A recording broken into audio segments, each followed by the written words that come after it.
시편 90편 10절로 12절까지입니다. 우리 한 목소리로 같이 읽도록 하겠습니다. 우리의 연수가 70이요 강건하면 80이라도 그 연수의 자랑은 수고와 슬픔뿐이요 누가 주의 노여움의 능력을 알며 누가 주의 진노의 두려움을 알리이까. 우리에게 우리 날 계소함을 가르치사 지혜로운 마음을 얻게 하소서. 아멘. 2023년 5월 3일 수요 새벽 예배에 함께 하신 여러분들을 진심으로 환영하고 축복합니다. 아침에 일어났는데 여러분 통장에 86,400달러, 하나로 1억이 넘는 돈이 매일 입금되어 들어온다면 여러분은 어떻게 하실 건가요? 한번 상상해 보는 겁니다. 생각만 해도 기쁘신가요? 그 돈은 여러분이 그 돈을 얼마를 썼든지 상관없이 매일 하루를 마감할 때 모두 사라지게 됩니다.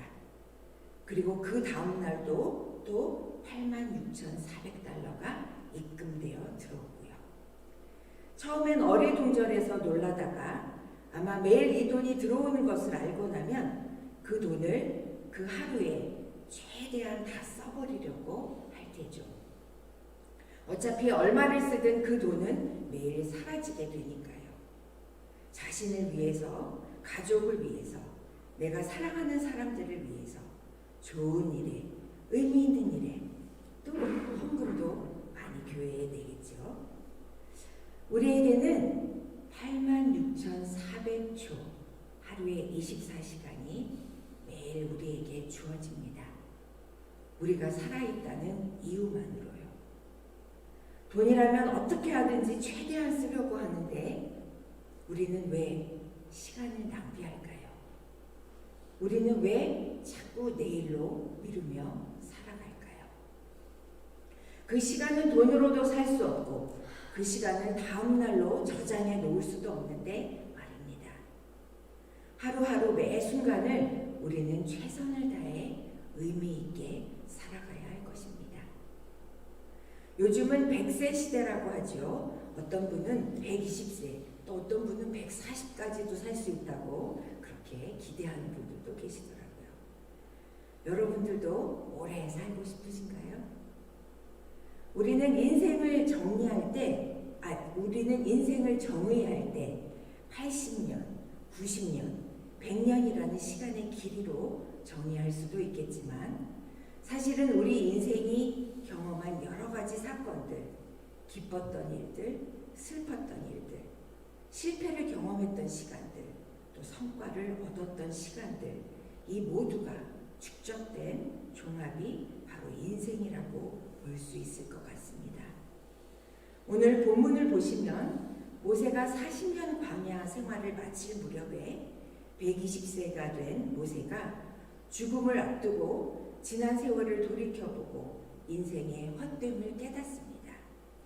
그러면서 세상의 어느 누구도 하나님의 노와 진노를 모르기에 두려움 없이 살다가 하나님의 심판과 진노 앞에서 모두가 설 것임을 이야기합니다. 인생은 정말 빠르니 하나님께 세월을 계수할 지혜를 달라고 기도하고 있습니다. 인생의 참된 의미인 하나님과 동행하는 삶, 그분을 알므로 의미 있는 매일의 삶이 되는 그런 인생이 되도록 우리를 가르쳐 달라고 하나님께 청원하고 있습니다. 저는 여기에서 계수라는 말에 좀 깊이 묵상하게 되었는데요. 계수라는 말은 우리가 자주 쓰는 말은 아닐 겁니다. 우리 교회는 재정을 담당하시는 장로님들이 계신데 주일마다 헌금 계수하시는 일을 하고 계시죠. 헌금을 계수한다 할 때처럼 본문에서 말하는 계수는 일주일, 한 달, 1년 등의 이런 단위를 세는 것이라기보다 우리 인생이 수많은 경험적 사건들의 종합, 축적이라고 생각했을 때 우리들의 인생에서 의미 있는 시간들을 기억하게 해달라는 의미로 또 그것들을 잘 정돈할 수 있게 해달라는 의미로 계수의 의미를 모세가 쓰지 않았을까 합니다. 우리는 시간을 두 가지 개념으로 해석합니다. 한 가지는 크로노스라는 하루, 일주일, 한 달, 1년이라는 단위의 시간, 즉 약적인 시간으로 나누고, 또 카이로스라는 질적인 시간, 즉 경험적 시간을 묘사하는 시간으로 나눌 수 있습니다. 우리는 특별히 이 질적 시간에 집중해서 살아야 하는데요. 우리가 하나님을 만난 지, 믿음을 가진 지 5년이 되었다, 10년이 되었다, 20년이 되었다 해서 하나님을 더 잘 알고 깊은 신앙을 갖게 되던가요? 아닙니다. 그것은 시간이 비례하지 않는다는 것을 우리는 잘 알고 있습니다. 이 질적인 시간에는 사건들이 필요합니다. 내가 죽을 수밖에 없는 죄인임을 깨닫게 되는 사건, 상실에 힘들어하는 이웃과 세상의 고통을 직면하게 되는 시간들, 또 부모로서 부족함을 느끼며 자녀들을 위해 눈물로 기도하는 무릎의 시간들, 함께 신앙생활을 하는 교회 공동체에서 더 진실한 교제, 또 사랑의 관계를 이어가게 되는 그 순간들, 그리고 무엇보다 나에게 주신 인생의 소명과 하나님의 꿈이 일치되는 듯한 순간들, 이러한 사건들이 모였을 때 우리는 이 질적 시간을 살아낸다고 볼 수 있겠습니다.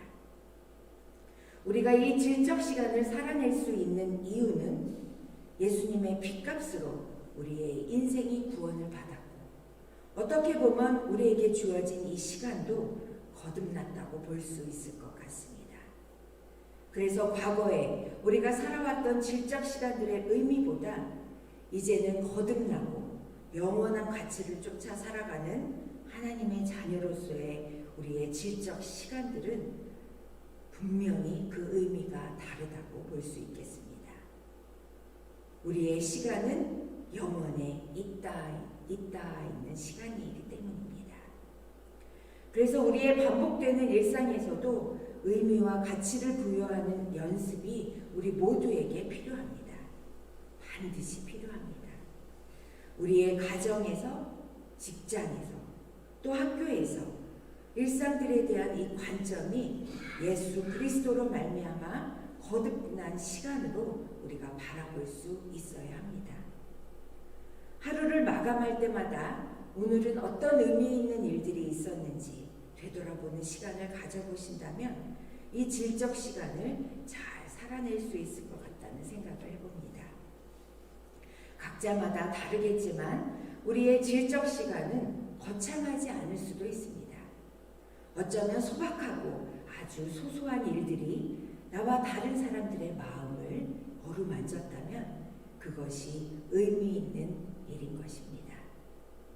우리에게 주어진 86,400초의 시간을 오늘 하루 아낌없이 또 남김없이 최대한으로 살아가는 저와 여러분 모두가 되시기를 바랍니다. 하루를 시간마다 계획하여서 완벽하게 동동거리면서 살아가라는 말씀이 아니라 우리의 삶을 의미지어서 헤아리는 것, 세어보는 것, 계수하는 것, 이것이 오늘 우리에게 하나님께서 말씀하고 계심을 믿으시는 저와 여러분 모두가 되시기를 소망합니다. 함께 기도하겠습니다. 하나님 감사합니다. 오늘도 이 귀한 하루를 저희들에게 허락하셨습니다. 그리고 잘 살아내도록 하나님이 저와 동행하시는 것을 믿습니다. 순간순간마다 이 값진 시간을 예수님의 피로 사진 이 값진 시간을 저희가 헛되이 살지 않도록 저희들을 붙잡아 주시옵소서. 오늘 저희들에게 주어진 이 시간을 통해 하나님의 모습이 나타나게 하시고 저와 이웃들을 통해 아버지 하나님께 영광을 올려드리는 저희 한 사람 한 사람 모두가 되게 하여 주옵소서. 감사드리며 이 모든 말씀 우리 주 예수님의 이름으로 기도드립니다. 아멘.